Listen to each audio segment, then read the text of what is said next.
The tall thing is very interesting. 80% of the women want men over 6 foot, and only 20% of men are over 6 foot. So they're chasing something that's arbitrary. A lot of times, the people that come to us, it's like, I want this, this, this, this. They're like ordering a pizza. Dating apps are people meet there, but it's based on slot machine technology. They give you just enough, and they're not there so much to have you meet somebody. They're there to keep you searching. Welcome to Intentional Dating. Nick and Allie, we're so glad that you're here. Today we're talking with therapist Chris Meehan. He is a trauma-focused therapist. He's based out of Brentwood, California, and he's on staff at Reconnect Trauma Center and Revolve Trauma Center. Chris, thank you so much for being here. Hey, it's great to be here. I guess you guys are saying that dating is traumatic.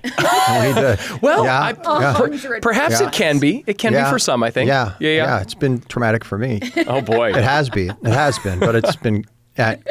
Anyway, it's great to be here. Yes, it's great Chris, to be here. So happy to have you, Chris. I am so happy to be here. First and foremost, would you be able to just share with our audience just a little bit about yourself, how you got here, how you got to become a therapist, things like that? Okay. I'll tell you, my family's always been of service. We have a service. My mom's a teacher, and we've just always been part of the community. So there's always service. Yeah. When I went to college, I had the idea of maybe being a cop or a fireman or a teacher. And that really was not my calling at all. So coming out, so there was kind of a heart of service. And throughout college, I did counseling. I volunteered for things like that. I lucked out after college, and I got to work at a school in Colorado for at-risk teenagers. And it was 500 acres outside of Rocky National Park. Wow. Yeah. And so that was a fantastic time. It was like an emotional ER. There was kids from all over the country, from East LA to rural Georgia. And it was that was remarkable. So there's a very famous psychiatrist called Albert Ellis. And he does a thing called emotional behavior therapy. In any case, he was seeing people on his deathbed. And so I thought, that's a job where you love it so much, you're about to clock out and you're still teaching. And so I thought, this is something that I can always do, and I love it. It took me a while to really accept the vocation, but I have a fantastic mentor. She's brilliant. Her name's Maureen. And it's been a journey, but it's just something I love. Yeah. I think the first place for us to go is we want to talk about what makes somebody dateable. Yeah. I think when you're looking to date somebody, you often think, okay, what would somebody find attractive about me? How do you make yourself somebody who someone would want to date? The difficulty with that question is that we export our identity. How can I be dateable? How can I be acceptable to you? Yeah. Besides taking a shower and wearing deodorant and all those things, right? But to be dateable, I think, is to be authentic. Yeah. And that takes work. And that takes working through a lot of wounds and a lot of our insecurities, and to be comfortable with being a fallible human being. Yeah. The most interesting person at a party is the most interested. Yeah. Right? And so if I'm curious, I want to understand you. Yeah. Right? I'm just curious, and if you're there, you don't know, and so you want to understand. And when someone feels understood, they feel seen. And when they feel seen, they exist. There's no, and so am I dateable would be more, are you interested in me?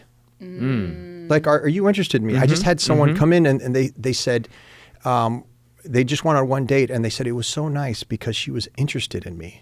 Wow. She asked me questions, and it was, So am I dateable? It would be, wouldn't you want to be seen by anybody? Like just kind of seen and accepted. Not that we need to accept people's behavior or political views or anything, but just to see them, to be curious.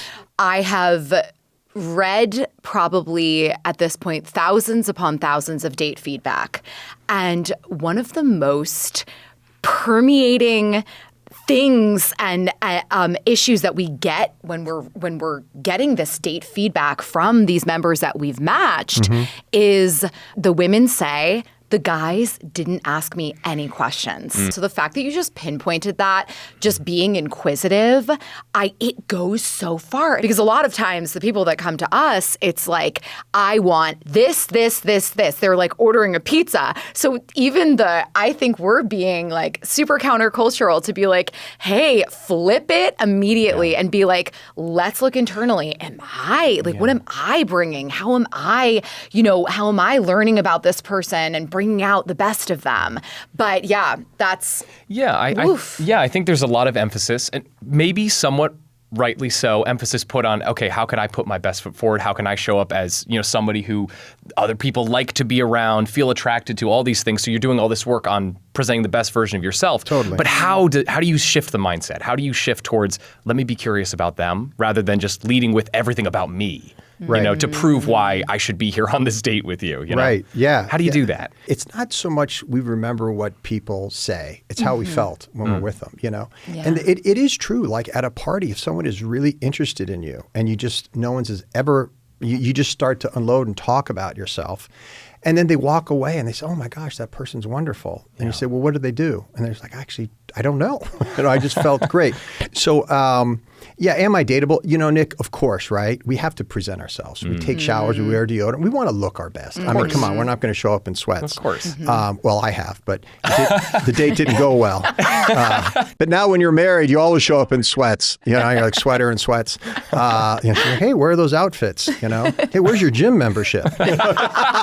That's what it is. Oh, no. Yeah. Oh, no. Yeah. Love the sweatsuit, but Maybe you should use it. I don't know. Yeah, exactly. I break a Lord. sweat reaching for the remote. Can you get that for me? I have quite a few men in my practice, and they're out there, and they, a lot of people complain about dating, and there's legitimate complaints. What I've discovered is don't chase women, chase purpose. ooh. You like that? Yeah, I think I let's dig stole into that from this. somebody. Let's dig into this. But, Let's okay. dig Don't chase women, chase purpose. Now, right. Now, but with a caveat, not so much chase purpose, just be present with your mission. Because if you start chasing a dream, just be present. And, a lot of people talk about women just want rich guys, rich and tall guys. But I think it's ambition. Not Yes. blind ambition, but there's something even about, if money, sure, but it's about someone who is ambitious about their life. They're involved in it, And that's kind of a broad brush, but I think it's less, well, I guess money does matter. But I got to tell you, at the end of the day, it's important to cover your bills and to protect your family, of course. and to have safety, and I'm all for that. But the tall thing is very interesting. Oh, I know. See, I didn't know this. So I'm 6'1", right? yes. In I am flats. as well. I am as well. And Yep. So, you're like, oh, okay. No, hey I now, didn't. tall drink of water. I don't even know. I feel like I'm kind of ambiguous height-wise because these are about 8-inch heels, and I tend to wear that. Yeah. But we've worked with a lot of men of all different heights, and it's so crazy. Have you guys seen The Materialists, Yes. the movie? In The Materialists, spoiler alert if you guys haven't seen it, but the guy gets this surgery that makes him taller. Oh, no. He gets the leg breaking surgery. But it does hit on an insecurity that men have with height and but I've met some 6'1", 6'2", 6'3" guys that also have these insecurities. And I think this lends itself to masculinity. But I want to touch a little bit on the height thing because it's arbitrary. If I don't know if this is true as far as stats go, but 80% of the women want men over 6 foot. And only 20% of men are over 6 foot. Right. Yeah. Right. So they're chasing something that's arbitrary. Yep. Now, okay, maybe evolutionary speaking, that might be a factor, but it's not a factor. I know just on the straightforward thing, yes, okay, fine. Looks and all these things, they definitely play a role in this. But ultimately, being connected to somebody, there's something else there. So that wasn't the best answer, but I get it. I have difficulty with that. Yeah. I didn't know I was tall until I had a short friend saying, "You have it easy." Yes. And I was like, yes. "Why?" He says, "I'm 5'6", and I didn't even know he was. It didn't matter. He's a great guy, right? Right. Way more successful. But I agree with you. I'm just about the same height as you. And if you're 6 feet or more as a guy, you just don't think that height matters at all. all. You don't think Doesn't it's a matter. factor because you're focused on maybe your other insecurities. Tons. You see the other flaws in yourself. Whereas if maybe if you're one of the short kings out there, you focus on height because you say, "Oh, that's why I'm not getting the girlfriend I want." It's like, well, listen, if you were 6'5", you would then see all the other things that are wrong with you, Yeah. and then you'd focus on them. I think that's And the there's case. Plenty And of my jerks mind is over blown. 6 foot. Granted, this is Believe coming me. from a guy who's 6'1", so Yeah. maybe I No. just. But it's important. Fascinating. You know? This is Look, fascinating. Yeah. But I will say, I remember my first encounter with height was like where I really noticed it. I had this professor in college, and he went up there, and it was my entrepreneurship, and it was the course was entrepreneurship and innovation professor, and he went up there and he was like boom, boom, boom, boom, and I was like, and then I remember meeting him after class and recognizing that I towered over this man. I was like, wow, his presence is so large. Like I felt so feminine in his presence because to me, the height was canceled out by this.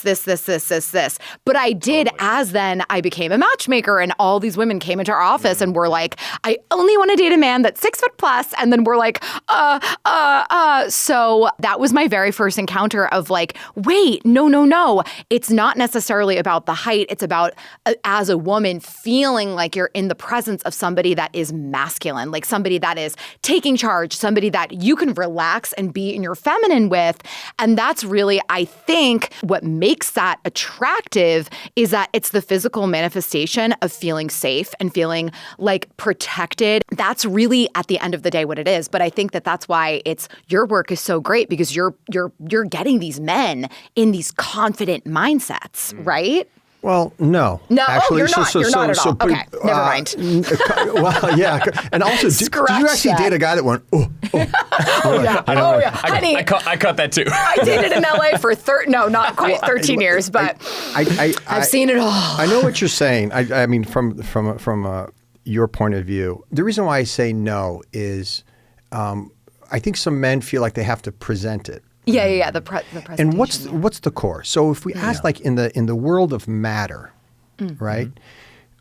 We say, well, what am I? Mm-hmm. And you say, well, I'm a. Well, but we start. Well, but here's the thing: we get complicated. It's like I'm a human being. Yes. What kind of human being am I? I'm a woman. I'm a man. And then we go, who am I? Right? So I know it's very simple. But first we say, okay, shoot, I'm a human being. How do I want to be a human being? How do I want to be a man? And do I want to love? Do I want to be of service? What do I like? I like honesty. I like, just a variety of things, and start to come up with a list of who I am, and just trust that the manhood or the womanhood is just going to show up. I don't think I could give you a dating list on what to do that would be helpful, right? I mean, I'm sure, and we could talk about that. I've had some experiences with that, just being a human being. But it's about, it's about being authentic. We all have this identity.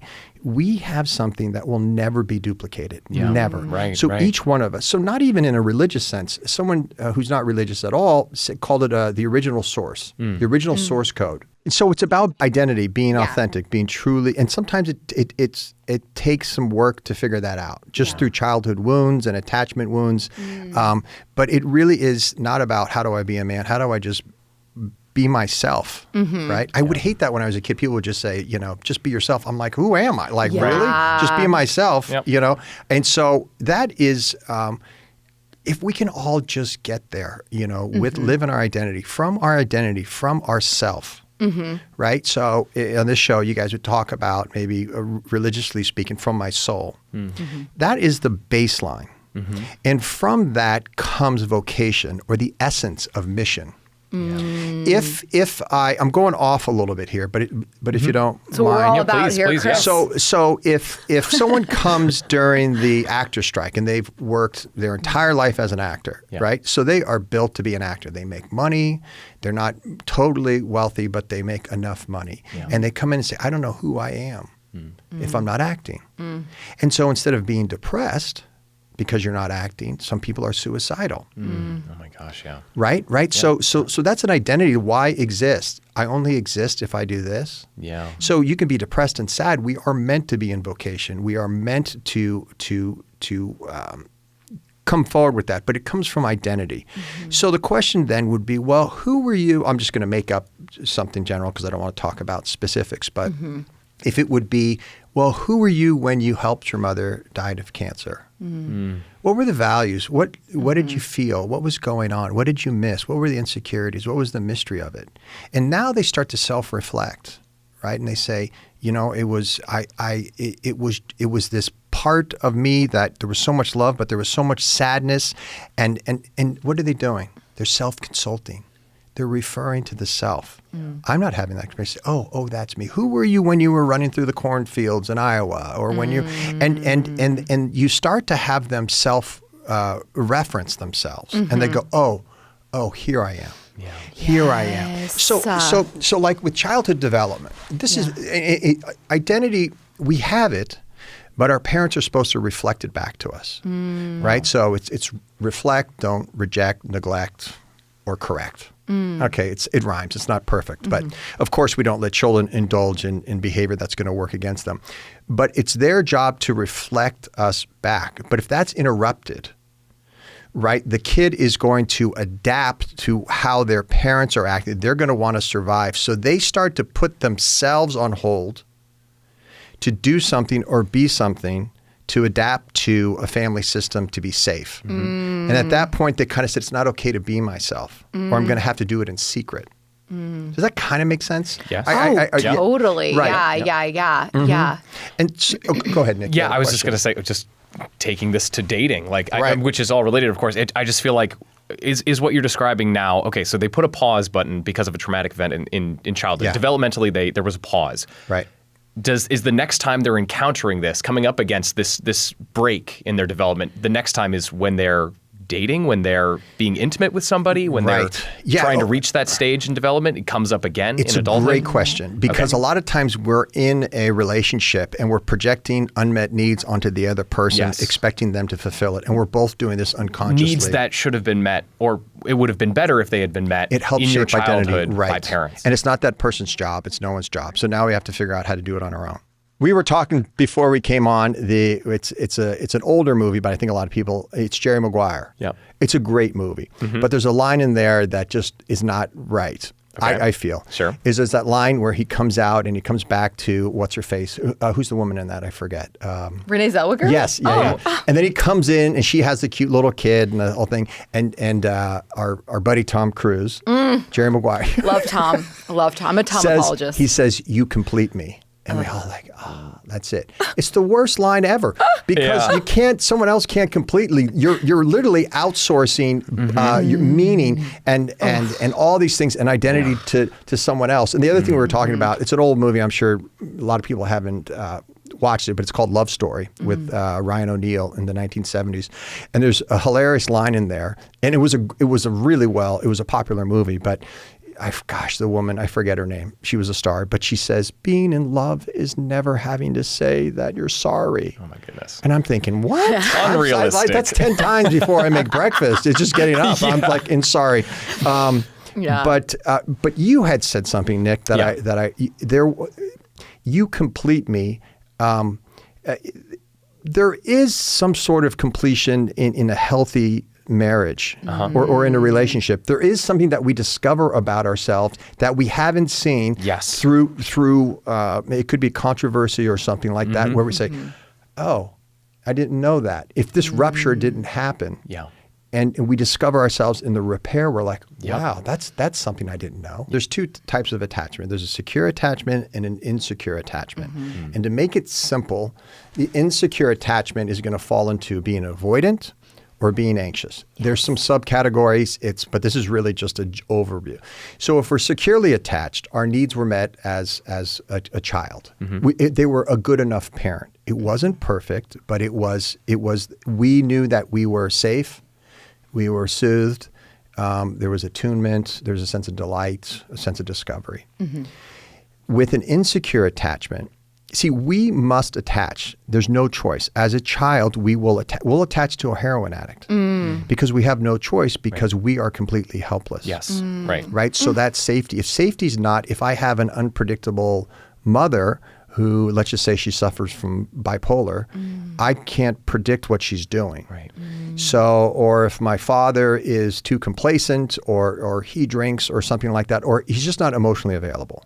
Now, I don't want to start blaming people because we can start there, but it's not going to fix anything. But so how do I attach? And if you don't have safety when you attach, you kind of end up more in the primitive mind, the fight, flight, freeze thing. So how can I have this need met? And so then we start to take care of a parent, or we start to adapt. Like, I don't know when she's going to, have a spell. So I'm just going to watch and see what happens instead of just right. Instead, which is an insecure attachment. Yes. Right. I'll tell you a story. It's in. Do we have time for a story? Of course, please. Okay, great. In Hendrick's book, Getting the Love You Want, he talks about in his first marriage, he's been married, I think, 30, 40 years to a really wonderful psychologist. And he talks about when he was a young guy, he gets married.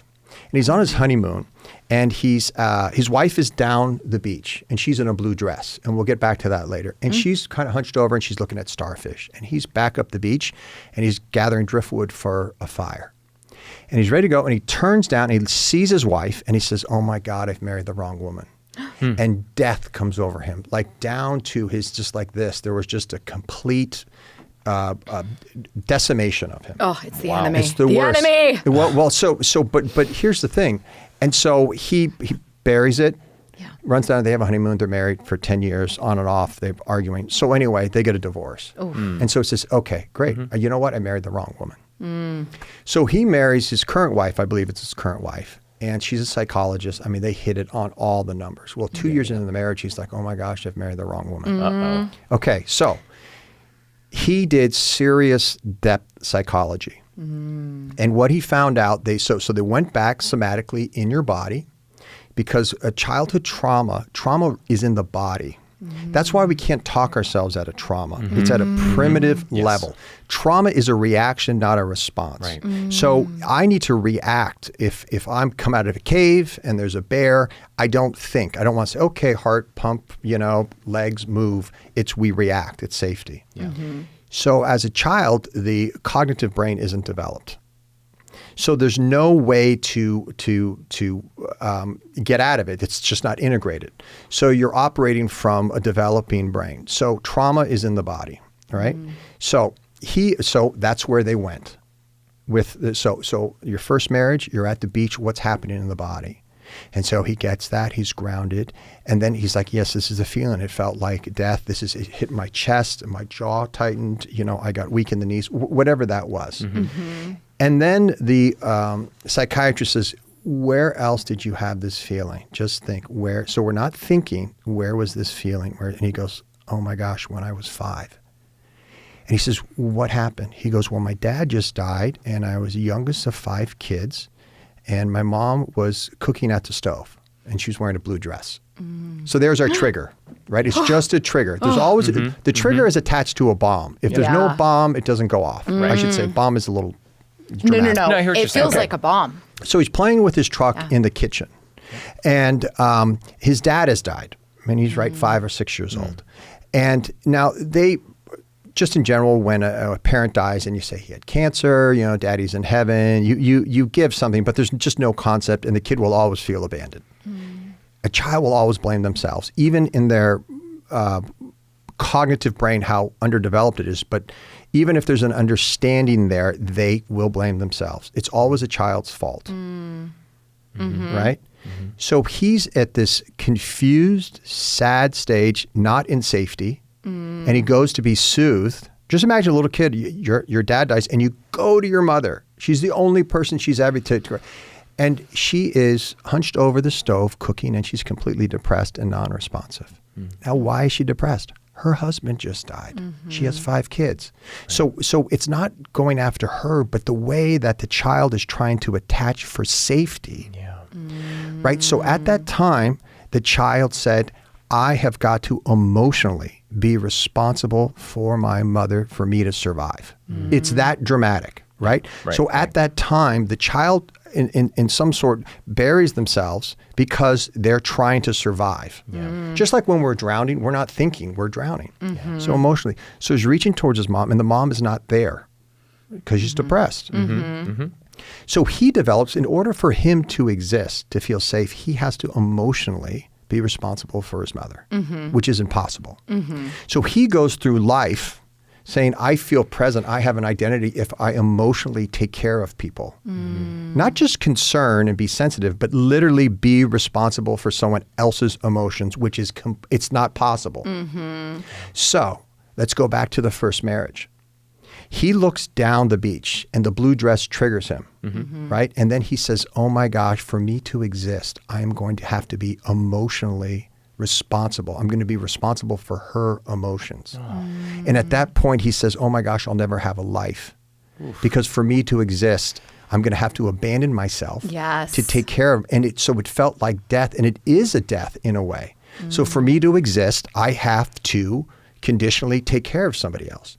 But the thing is that we just exist. See, there's nothing you're going to do or not do that's going to have you exist any more or any less, right? And I think as Catholics, or however, my understanding is that there's going to be, there's nothing you're going to do or not do that's going to have God love you any more or any less. Of course. Now, what we do with that choice is up to us, right? Same with existence. So if I have a condition on my existence, I've outsourced myself. I've outsourced my value. I've outsourced my very existence. So do you follow how like dating? So when you go, that's a long way around. So if I avoid intimacy because it's going to hurt, but I need to connect. So it's like pressing on the gas and the brake at the same time.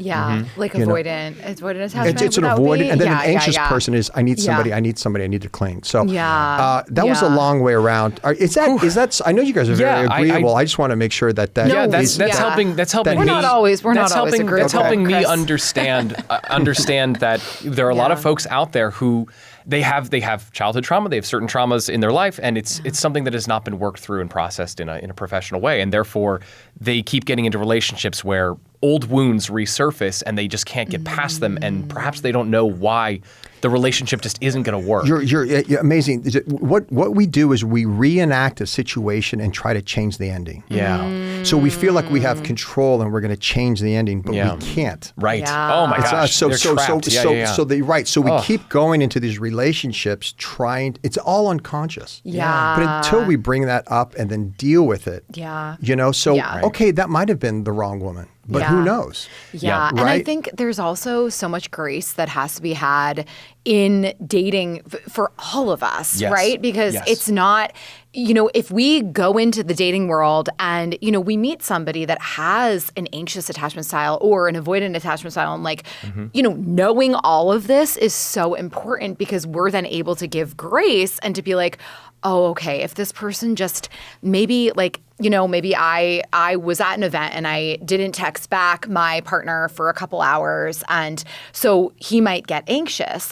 This is not an example on mine, but I'm putting myself as a random single person. Okay, so you text somebody, they don't hear back, he might get anxious. So for me, if maybe I don't have an anxious attachment style, I have a secure attachment style, all is well, and this person's getting anxious, there's a level of grace in the dating world that I feel like is lacking a lot with a lot of people that are dating. So knowing attachment style having a scenario pop up, then saying, oh, he's not, upset with me. It's that he was triggered by this situation. He felt abandoned in this moment. So how can I help saying, hey, like, oh no, all is well. Do not worry. Like, I was just at the event. How are you doing? What's going on? Instead of being like, you're so insecure. What is wrong with you? Yeah. Because that's how a lot of people react when so I think it's having, when we understand more about attachment styles, and also it's on the partner, of course, to self-soothe and to be like, oh no, it's totally fine. We have a toolkit that we can use in self-soothing, that we can lean on our faith, and we can, it's whose we are, not who we are. It's like whose we are. And we have a lot of different tools that we can use to ground ourselves and self-soothe. And also getting a Burke Williams membership, which is massages consistently, will also help. But it's also, it actually, it helps with the physical sensations. If you have anxiety, it is helpful. It's a joke, but the attachment style is not fixed. Yeah. You can totally, even secure people can be insecure, or insecure attachment styles. Once we have a sense of ourselves, or we do that work, we can still feel anxious and doubt, but we haven't exported our identity. I'm really eager to talk about. I know that look, I've got 9 brothers. I have a lot of guy friends out there, and what I'm interested in investigating with you in the last few minutes here is, in your practice, in what you see in the world, what are the main issues that guys are coming up against, young guys especially, 20-somethings, 30-somethings, what are they coming up against in the world right now, in the dating world? What are the struggles they're encountering? I think we should talk about this. Yeah. Well, it's going to be the typical complaint that I hear quite, the women, the dating pool, women just want this, things like that. The way, I don't have an answer for that, because I can't control the dating world. Yeah. So the only thing we can work on is ourselves. Yes. Right? And so back to purpose, or being grounded in yourself. So what type of person are you? And to be that, don't chase women, chase purpose. Yes. Definitely, on a practical level, mentorship, look for people that's an archetype, that's a good, grounded, masculine figure. The answer is identity. To move, like, I'm a human being. Start there. I'm a human being. I'm a human. What does that mean to me? It's an existential question, and it's something to struggle with. But I can give you the problems that get in the way. Sure. But ultimately, and we can go on and on about that. But the ultimate thing is to work and be grounded in yourself as a one-of-a-kind individual that will never, ever be repeated. And that in itself is special. Yeah. It's more than special. That's not even adequate. But I think I'll tell you what get in the way. And it is very difficult. Yep. Dating apps are people meet there, of course, but it's based on slot machine technology. Totally. They give you just enough, and they're not there so much to have you meet somebody. They're there to keep you searching. Oh, wow. Right? So if you have a business model, I was speaking to someone whose kid was working at Tinder, is a business guy, and he says, what type of business where you have 2 customers meet and then you lose them? Right. So the thing is to keep them searching. And so it's insidious in a way. Social media is that way. We go on and on about that. So it's the illusion of choice. Yeah. Right? And it's captivating somewhere. It leaves us in a fantasy. Right? Even when I was on apps, I remember before I got out of bed just scrolling, and I thought, this is insane. And it wasn't until I, stopped using those that, I met my wife. Not that apps are bad, but we need to know what they are. Yes. Okay. So to have that awareness, and I think with a lot of guys, they get off of that. I said, go someplace where you want to meet somebody. But first, God, sounds corny, but meet yourself first. I love that. That's really okay. That's smart. But that's smart. it's a little bit like a bumper sticker thing. But meet yourself first. And the same thing is with porn, because there's a dopamine hit and there's endless variety. So just there's a constant. You lock away. You're in a fantasy. So there's several ways to get out of that, but it can really. We can go on, and I'm sure you guys have a topic on that. but yeah, it's endless variety. It keeps us trapped. Life is going to be better without it. And you know, that's a longer episode. But the other thing is gaming. What's interesting about gaming is that it's everything that is, to paint with a broad brush, which is what a man wants to do. And we're talking like Call of Duty, right? All that. You- See, so literal like Xbox. yeah, right. Sure. So Okay. so you're solving, you're attacking, you're moving. There's problems, and That's so why it's you're fun. stimulated. It's yes. so much fun. Oh, and yeah. you feel like you're doing something. Yes. But you're not. So Right. you get the satisfaction of being masculine, so to speak. But it's all an illusion. So the game goes off, and then you're back in your mother's basement. But you think that you've done something, but you haven't. It's just same with pornography. You think you're in a relationship or you have control over it, but you don't. Yeah. So there's these worlds where that they don't exist. So yeah, I mean it's really fascinating. Yeah. It's really fascinating. Yeah. So and by the way, it feels good. Yep. Yeah. Yep. I mean that's why, you know what I mean. There's something to it, but yeah. Yeah, and we've spoken about mission. We've spoken about identity. Would practical advice for men going forward right now, would you say to a young guy who's trying to figure out what to do, trying to make himself dateable, be attractive to other people, finding his thing, is that what he needs to do? To like find his obsession, find what he's good at, and be all in on that? Because we've spoken about, you were speaking about the guy who, you know, is driven, is ambitious, and that's attractive. Yeah. Is that what we're looking at? Like, get obsessed with something, be really good at that, and that will attract people. No. Like your drive, your ambition? Okay. You don't want to be obsessed because you could be obsessed about the wrong thing. Yeah. Okay, fair enough. Right. But Okay, it's a healthy interest- obsession, we'll say. But yeah, but interest. Yeah. You know, right? So the most interesting person is a person who's most interested. Yeah. Curiosity. Yeah. I would say be curious. You know, Nick, there are like tips, you know, that one could do. Yeah. That, you know, kind of standard, you know, pick up the check. You know, Sure. I did that even when I was broke. But I would get into what you need to do as far as what interests me, what are my values, and it takes work. Values. does. It takes work, and it's Yeah. not so much in like a religious way. It could Yeah. be, but what do I value? Yeah. What do I want? Integrity, Who am I? What do I want? honesty, and I think it's also kind of purifying. I think like there's something about cleansing, like even with if it's porn, if it's gaming, if it's excessive gaming. I think, you know, that's kind of more of what you're talking about, not like the occasional time. No, that you're gaming you know- is great. Yeah. But I think there's a cleansing, and then there's a figuring out purpose and what is. Do you want marriage? Like, do you want family? Like, what and how do you want to? You know, how do you want to show up in partnership, and how do you want your partner to show up as well? Like, is loyalty a big Exactly. a big value? Yeah. So yeah, I think it's like value discernment. This is what I'm kind of gaining from what we're talking about. Value discernment, learning about ourselves in terms of, okay, what are my triggers? What's going to match with me? What's maybe not the right match Yeah. long term for me?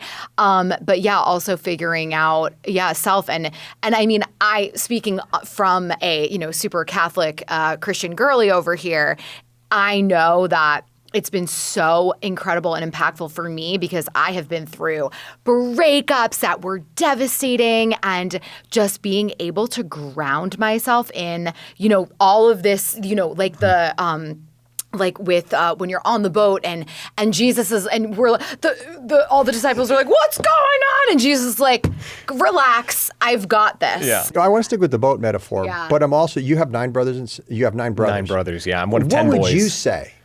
What would you Well- say? So that is a pretty, Yeah. that's a masculine, I mean, you can't even pretend that's just Well, of course, that's testosterone's crazy. flowing That's everywhere. crazy. Yeah. It certainly was a wild household to grow up in. Thankful for it. It made me who I am. Shout out to all my 9 brothers. But would you say it's masculine? I'm a man. Absolutely or, not. Or you would Absolutely say not. the person. No. Yeah. I think that's an idea that people who probably don't have healthy relationships with their brothers.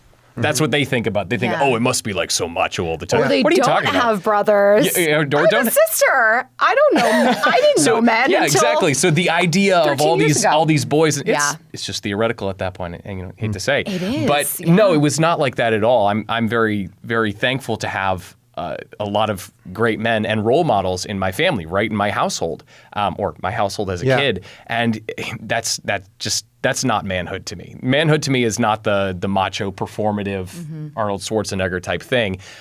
It's really folks who step up to take responsibility, who listen, who help out when they're not asked to help out. That kind of feels like masculinity to me. And so if I was giving advice to a young man, someone who's maybe 10 years younger than me, who's entering the dating scene, I would say,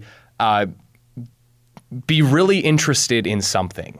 Like, have your thing. Because in my experience, what I've noticed, and I think my wife would say this about me, in some way she was attracted to me at the time when she was first attracted to me, still is today, thank God.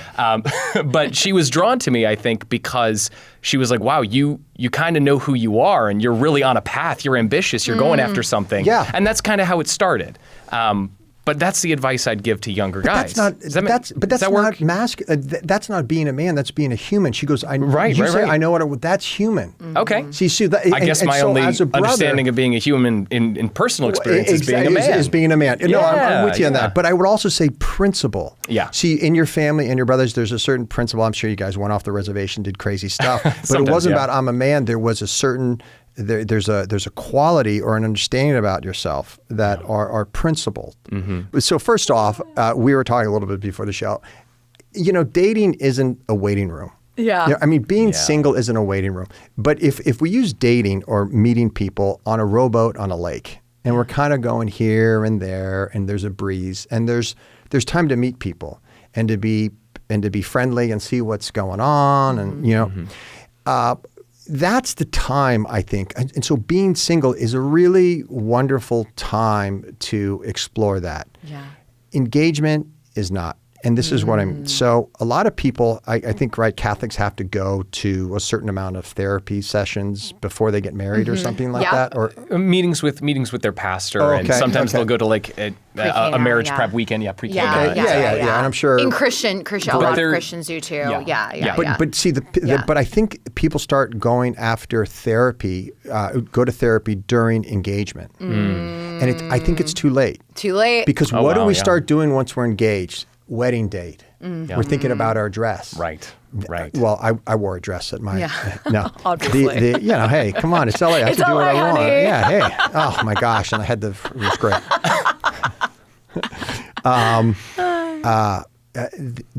But once we get engaged, we're no longer in the lake.